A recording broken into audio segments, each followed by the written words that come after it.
गोपाष्टमी की पौराणिक कथा। जब भगवान श्री कृष्ण ने अपने जीवन के छठे वर्ष में कदम रखा, तब वे अपने मैया यशोदा से जिद करने लगे कि वे अब बड़े हो गए हैं और बछड़े को चराने के बजाय अब वे गाय चराना चाहते हैं। उनके हट के आगे मैया को हार माननी पड़ी और मैया ने उन्हें अपने पिता नंद बाबा के पास इसकी आज्ञा लेने भेज दिया।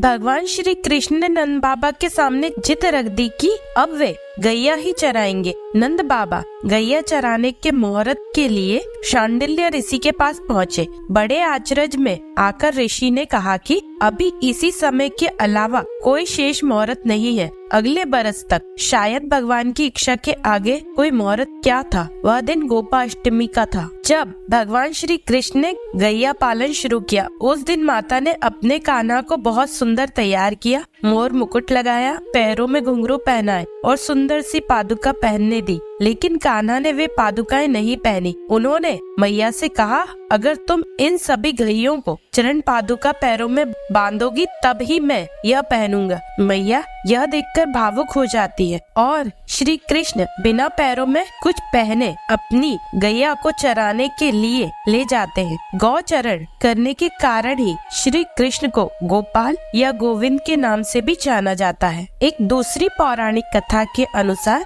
ब्रज में इंद्र का प्रकोप इस तरह बरसा की लगातार बारिश होती रही, जिससे बचने के लिए भगवान श्री कृष्ण ने 7 दिन तक गोवर्धन पर्वत को अपनी सबसे छोटी उंगली से उठाए रखा। उस दिन को गोवर्धन पूजा के नाम से जाना जाने लगा। गोपाष्टमी के दिन ही स्वर्ग के राजा इंद्र ने अपनी हार स्वीकार की थी, जिसके बाद श्री कृष्ण ने गोवर्धन पर्वत को अपनी उंगली से उतारकर नीचे रखा था। भगवान श्री कृष्ण ने स्वयं गौ माता की सेवा करते हुए गाय के महत्व को सभी के सामने रखा। गौ सेवा के कारण ही इंद्र ने उनका नाम गोविंद रखा। एक तीसरी पौराणिक कथा के अनुसार गोपाष्टमी से जुड़ी एक बात और ये है कि राधा भी गाय को चराने के लिए वन में जाना चाहती थी, लेकिन लड़की होने की वजह से उन्हें इस बात के लिए कोई हाँ नहीं करता था। जिसके बाद राधा को एक तरकीब सूझी। उन्होंने ग्वाला जैसे कपड़े पहने और वन में श्री कृष्ण के साथ गाय चराने चली गई। गोपाष्टमी पूजा विधि। सुबह ही गाय और उसके बछड़ों को नहलाकर तैयार किया जाता है। उनका श्रृंगार किया जाता है, पैरों में घुंघरू बांधे जाते हैं और अन्य आभूषण पहनाए जाते हैं।